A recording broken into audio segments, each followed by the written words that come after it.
네, 안녕하세요. 여러분들의 구독과 좋아요로 이 채널이 유지되고 있습니다. 네, 영상 속도는 1.5배를 추천드리는 바이고요. 네, 이번에도 어떤 소식이 나왔는지 같이 한번 내용을 보도록 하겠습니다. 최근에 터키가 분명히 핀란드, 스웨덴의 나토 가입에 허가에 찬성을 한다라고 지지를 하면서 무언가 분명히 딜을 쳤을 거라고 생각이 들어서 또 자료를 한번 찾아보았는데요. 여전히 국익에 우선시하는 행동을 또 보여주기도 했습니다. 내막을 보니까 핀란드, 스웨덴에서 이제 찬성을 해주는 조건으로 크루드족의 지원 중단의 약속과 미국에게는 F-16기의 이제 성능이 더 괜찮은 것을 또 받아내기도 했다라고 하네요. 그래서 이수영 국가안보전략연구원님이 미국과 중국의 국제사회를 대변하는 것 같지만 터키가 물밑에서 국익의 실현을 하려고 외교에 조금 정치질을 좀 했다라고 볼 수가 있게 되겠습니다. 이제 이 부분으로 인해서 어떻게 보면 터키의 여러 가지 물가 추이에 엄청나게 힘들어하고 있는데 여기에 또 얻었던 부분도 없지 않아 있기 때문에 본인의 또 실적이다, 성과다 이렇게 하면서 또 실드를 칠 수 있을 만한 여지를 또 남겨놨다라고 볼 수가 있겠고요. 최근에 이제 인플레에서도 금리 내린 터키가 1월 물가 48% 올렸는데 20년 만에 최대치였습니다. 근데 최저임금이 무려 50%를 인상을 하면서 또 방어적인 체제를 또 가져가기도 했어요. 그래서 이런 점이 좀 눈에 띄었다라는 것과 그 다음으로 또 보게 되면 요새 에너지 부분에 따른 이슈가 많기 때문에 에너지 이야기를 좀 하고 넘어가도록 하겠습니다. 네. 하늘색 선이 러시아 파이프 부분이고요. 저 파란색 선이 US LNG 부분이라고 볼 수가 있는데 시간이 지날수록 US LNG 부분에 따른 점유권이 상당히 많이 올라간다고 보시면 될 것 같습니다. 그리고 하늘색 선의 러시아 파이프 부분이 왜 이렇게 점유 부분이 꽤 많이 하락을 했던 부분은 러시아가 강제적으로 60% 밸브를 차단을 했다라는 것과 그리고 7월 달에 들어오면서 어떻게 보면 노드 스트림 1에 따른 보수 부분이 보름 정도 걸린다라는 그 시점으로 차단이 됐기 때문에 그런 영향성이라고 보시면 될 것 같습니다. 한동안 중동과 그 다음에 미국에 따른 천연가스에 따른 그런 공급은 거의 계속 늘어날 것으로 보여지기 때문에 이 점도 에너지 쪽에 뭐 투자하시는 분들은 참고하시면 좀 도움이 될 것 같고요. 그 다음으로 리비아 수출 차질에 따른 불가항력이 좀 많이 있어서 또 시비로 인한 영향성이라고 합니다. 그래서 유가에 또 좀 영향을 끼친다고 보시면 될 것 같고요. 사우디의 6월 생산 목표치가 21만 배럴에 못 맞췄다라는 이야기가 또 나와 주었습니다. 그리고 나이지리아의 1분기 900만 배럴 도둑을 맞았다라는 뭐 영향으로 유가에 좀 영향을 끼쳤다 정도로 봐주시면 될 것 같고요. 그 다음에 가장 중요한 ISM 제조업 지표가 또 나와주기도 했습니다. 이제 연준이 또 가장 중요한 지표 중에 하나로 또 보는 부분인데요.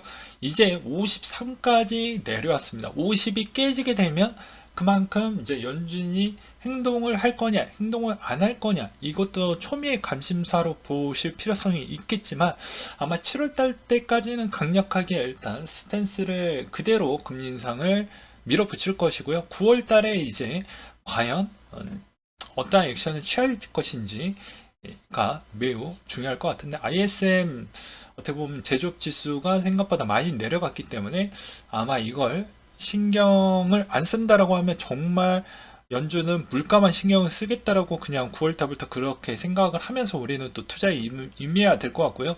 만약에 그렇지 않고 이런 지표들을 하나하나씩 보면서 설명을 하는 그런 연설문이 나오게 된다고 하면 그나마 우리한테 조금은 회복할 수 있을 만한 그런 반등의 여지를 남겨둔다라고 보는 게 맞지 않을까 싶습니다. 그래서 재고 부분도 생각보다 많이 늘어나고 있는 실정도 볼 수가 있게 되겠고요. 그 다음으로 번외로 요새 좀 떠오르고 있는 내용 중에 하나였습니다. 이제 코인, 주식 투자에 따른 빚에 따른 청산 부분을 변제를 좀 해주겠다라는 게 이번에 가장 핫 이슈 중에 하나였는데요. 또 코인도 이 부분에 또 들어가져 있어서 한번 가지고 와봤습니다. 뭐 저번에는 뭐 변제를 해준다, 안 해준다, 뭐 이런 기사도 덩달아서 나와주어서 한 번쯤 더 정리를 해드리고자 또 준비를 해보았는데요. SBS 뉴스에서는 뭐 이렇게 정리를 하시더라고요.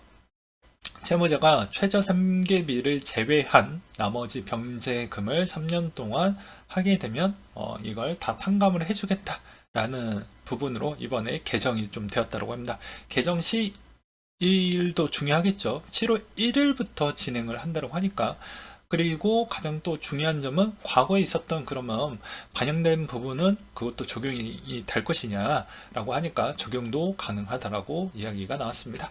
그러니까 봤더니 이제 개인 파산자 2030 세대 비율을 봤더니요. 2020년도 때 42.5%가 나왔고요.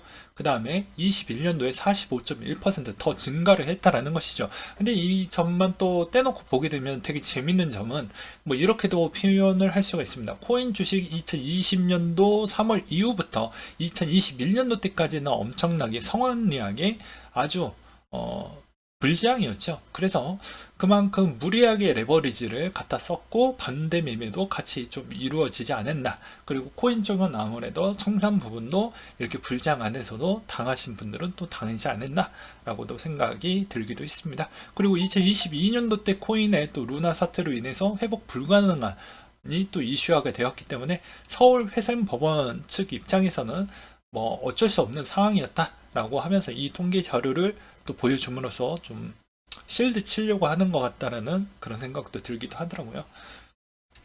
그래서 직장인 A씨가 이런 이야기를 또 하기도 했습니다. 7만원 초에 들어갔어요. 카카오는 10만원쯤에 들어갔거든요. 그런데 한 주 만에 10%가 더 빠졌어요. 그래서 그냥 보지 않으려고 하고 있습니다. 그래서 또 이서영 변호사분이 이런 이야기를 또 하기도 했었는데요. 성실하지만 불우한 채무자를 구제하기 위한 제도이기 때문에 적어도 이런 사람은 회생시켜 줘야 된다라는 사회적 합의도 있는데 반면에 무분별하게 그냥 해주는 거는 좀 맞지 않는다. 조건부를 좀 붙여야 된다라는 그런 이야기도 좀 많이 나와주고 있는 실정입니다. 그래서 뭐 일정 교육 시간을 받게끔 하든지 아니면 탕감에 있는 비중을 좀 반 정도는 더 갖게끔 해야 되는 그런 사회적 조성 부분이 좀 갖춰 나가야 되지 않을까. 그래야지 다시 되풀이하는 그런 무분별한 그리고 과한 레버리지를 사용하지 않고 적절한 투자와 또 어떻게 보면 지혜로운 투자가 좀 들어가지 않겠냐라는 그런 의견들도 꽤 많이 나왔습니다. 그리고 댓글은 뭐 대표적으로 몇 개만 그냥 제가 캡처를 해서 한번 가지고 와봤는데요. 왜 도박하는 애들 왜 살려주냐? 열심히 돈 번 사람들은 바보냐? 이런 의견들이 대다수 많았습니다. 근데 객관적으로 보게 되면요. 진짜 객관적으로 보게 되면 제가 직장인으로 보는 관점과 제가 국가의 운영하는 입장으로 보는 관점이 좀 다릅니다. 근데 이 통계만 봐도 알 수 있듯이 어차피 청년에 있는 수는 적습니다. 근데 신용불량자가 많아지면 그만큼 이 사람들이 앞으로 미래적으로 벌어들일 수 있을 만한 소득과 여기에서 세금을 징수할 수 있을 만한 파이와 그 다음에 여기에서 나올 수 있을 만한 여러 가지에 있는 이런 생산적인 활동이 매우 축소가 되면서 소비도 위축이 될 확률이 매우 높습니다. 그러면 당연히 국내에서는 자영업자 비율이 25%나 높고 OECD에서도 가장 최상위권에 머물고 있기 때문에 여러 가지 간접적으로도 그만큼 영향을 끼칠 수가 있다라는 것이죠. 그래서 국가적 입장에서는 2030 부분에 있어서 어느 정도는 좀 도와주자, 논란은 있더라도 도와주자라고 해서 이런 좀 조심스러운 판례를 내놓지 않았나라고도 볼 수가 있겠고요. 그리고 이제 또 이런 생각을 해볼 수가 있습니다. 2030에서 아무리 많이 레버리지를 썼다고 해도 그 한계점은 어차피 있기 때문에 그 이상 넘어가는 금액은 그렇게 크진 않을 것이다 라고도 볼 수도 있겠죠. 그래서 아무래도 그렇게 또 생각을 하지 않았나. 그리고 이 내용에서도 또 논란의 여지는 할 거면 다 같이 하는 게 맞는데 왜 서울회생법원에서만 이제 기사에서도 뭐 6월 28일 기준에서 나왔던 내용을 보게 되면 어디는 뭐 변제가 가능하다, 어디는 안 된다 이렇게 나왔던 판례가 있었잖아요. 그거는 이제 서울회생법원에 대해서만 가능하고요. 그 다음에 또 지방은 또 불가능하다고 합니다. 그래서 어떻게 보면은 서울 쪽으로 주소지 이전을 해놓고 하게 되면 여기서 또 회생이 가능하다라는 그런 또 약간 우회적인 혜택을 받을 수 있을 만한 이런 조건도 있으니 여기에 해당되시는 분들은 참고하시길 바라겠고요. 그 다음에 이것도 그냥 무작위적으로 다 해주는 게 아니죠. 직장을 갖고 계시는 분들과 서울 거주자 한해서 가능하다는 점을 다시 한번 말씀을 드리고 싶었습니다. 그 다음으로 또 아무래도 한 번쯤 상식적으로 또 알고 가셔야 될 것 같아서 한번 준비를 해봤습니다. 네, 회생부터 신청, 면제까지 모든 과정을 간단하게 보고 넘어가게 되면 자, 급여 소득자 및 영업 소득자에 한해서 나오게 되는데 채무 총액은 1,000만 원부터 최소 1,000만 원부터 1,000만 원 이하는 뭐 알바를 해서 뭐 요새 최저임금도 꽤 많이 올랐잖아요. 그래서 그 정도까지는 이제 검토를 안 하겠다라는 취지이고요. 그 다음에 채무 총액의 최대 한도는 담보가 포함되지 않은 10억 원 그리고 담보 부채의 경우 15억 원까지 총액 제한이 걸려져 있습니다. 그리고 지급 불능은 모든 재산의 합친 금액보다 채무가 더 많아야 된다라는 조건이 있고요. 종래 면책 결정은 이미 면책 결정에 받은 이력이 있다면 최소 5년을 경과를 해야지 이것도 가능하다라는 점을 참고하시길 바라겠고요. 신청서를 작성하고 접수하고 개인회생위원회 선임을 하고 보전 처분의 중지 명령을 내리고 개시 결정을 끝난 뒤에 그 다음에 채권자의 집회를 2, 3개월 이내 정도의 이제 시간이 걸리게 되고요. 변제 계획은 이제 3년에서 5년 사이로 결정이 됩니다. 근데 조금 더 길어지면 과거에는 7년까지도 있기도 있었습니다. 그리고 면책 결정은 최종 결정이 나면 5년 이내에 재신청이 금지가 된다더라. 그러면 이제 어떤 과정으로 되어져 있냐? 법정으로 최저생계비를 제외한 나머지 부분은 해당의 채권자한테 계속 그 어떻게 보면 법원에서 그 제출한 그 급여 계좌 쪽에서 나머지는 다 징수해서 끝난다라고 보시면 될 것 같습니다. 근데 여기서도 또 보게 되면 내가 부양가족을 어떻게 또 세팅을 하느냐에 따라서 또 달라질 수가 있기 때문에 이런 점도 좀 보셨으면 좋겠고요. 또 다른 점은 또 이런 것도 있어요. 청산가치 보장의 원칙이라고 해가지고 간단하게 설명을 드린다라고 하면 기존의 이자는 빼고 원금 정도는 일단 너가 갚을 수 있을 정도로 일단은 그렇게 또 그런 거를 또 검토를 합니다. 네, 그래서 그 기간에 있는 조정을 또 진행을 하거든요. 그래서 그런 점이 좀 있다더라. 그래서 직장인 부분이 가장 뭐 어떻게 보면은 고정적인 부분이 나오기 때문에 산정 조건이 좀 빠르게 나올 수가 있고요. 그 다음에 자영업자가 좀 불규칙하기 때문에 이게 좀 쉽진 않는다. 단 그 대신 이 이행률을 깨게 되면 다 날아간다라는 거. 네. 그것도 알고 계셔야 되겠죠. 그래서 사람들이 생각했던 분위기는 자기 어떻게 보면 깊숙하게 잘 안 알아보고 그냥 쉽게 쉽게 이걸 탕감을 해준다고 하지만 야, 그렇게 세상이 좋았으면은 저도 레버리지 팍팍 쓰고 잘했겠죠. 네, 근데 절대 그러지 않습니다. 이거 이 회생 절차 들어가는 것도 상당히 까다롭고요. 준비하는 것도 많고 그 다음에 그게 쉽게 또 해주지 않습니다. 그리고 파산은 더더욱 어렵고요. 그 다음에 또 어떻게 되냐면 대부분 직장에서도 개인 회생 절차 들어가게 되면 보이지 않게 간접적으로 대충 눈치껏 이 친구 회생 들어갔구나 정도는 알게 됩니다. 네, 어쩔 수가 없어요. 네, 왜냐하면 돈이 없기 때문입니다. 최저 생계비 부분을 설정을 했다라고 해도 이 돈 가지고 생활이 불가능합니다. 네, 애초 자체가. 네.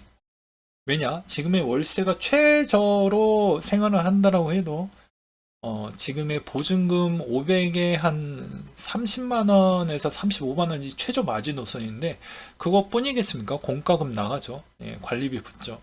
뭐 어찌저찌 하면 거의 한 45만 원, 50만 원 선입니다. 1년은 600만 원 나갑니다.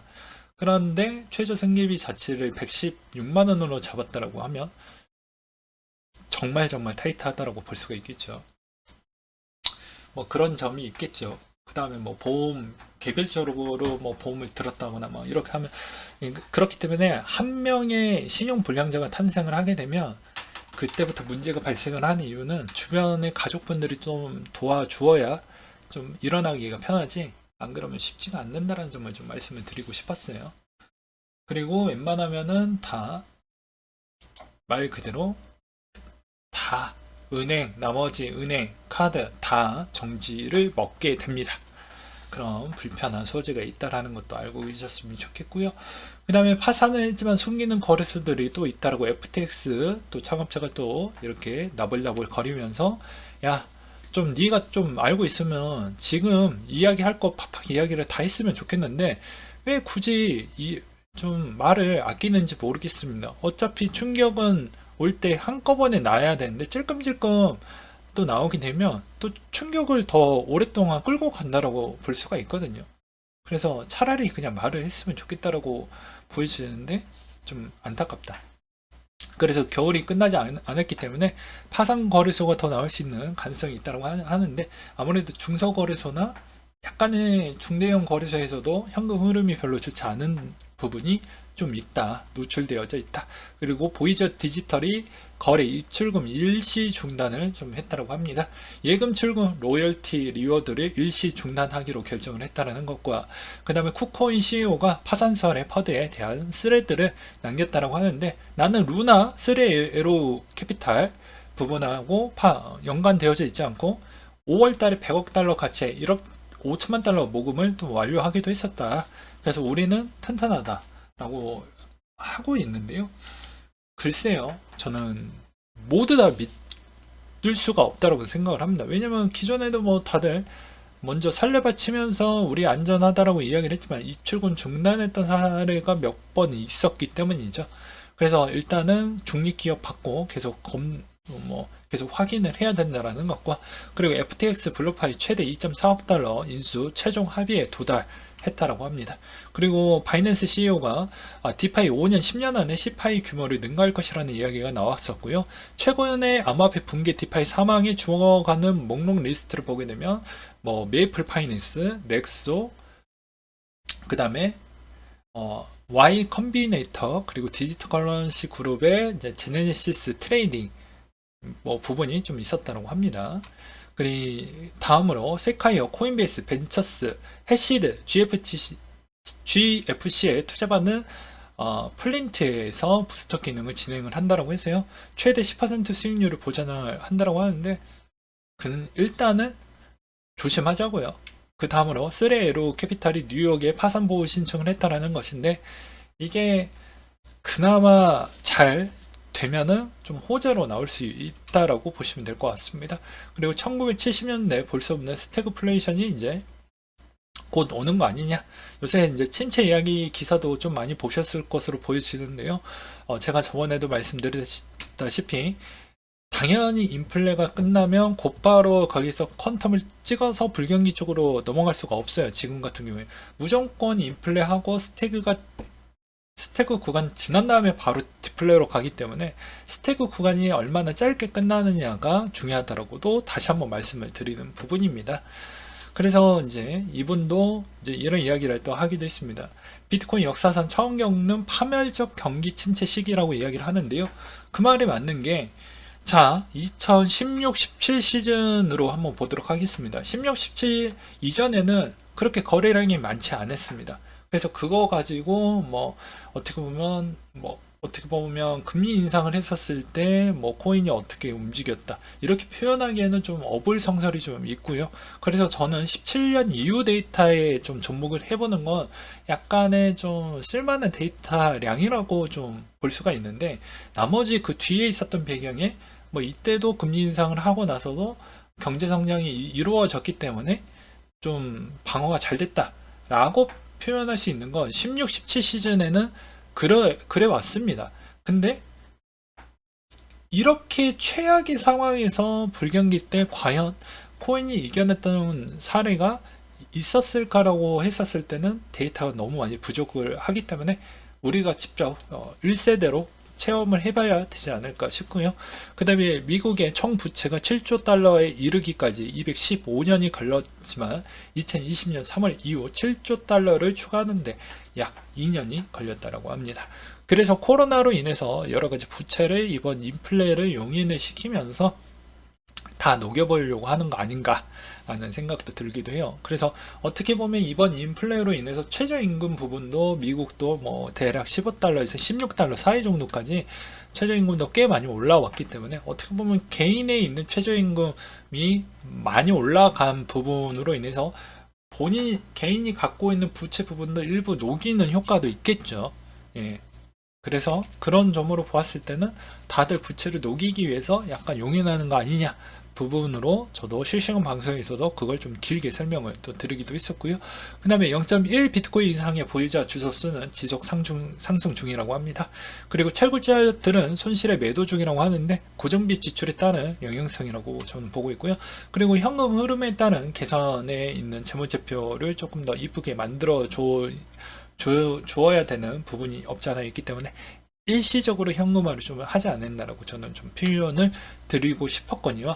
그 다음에 현재 크립토 기업이 괜찮다라는 말은 쌩깔 필요성이 있다 라는 이야기가 나오기도 했습니다. 과거 6월 14일날 동그라미 표를 보시게 되면 고객들의 자산은 안전합니다라고 구라를 심하게 쳤죠. 그리고 나서 7월 1일날 닫았습니다.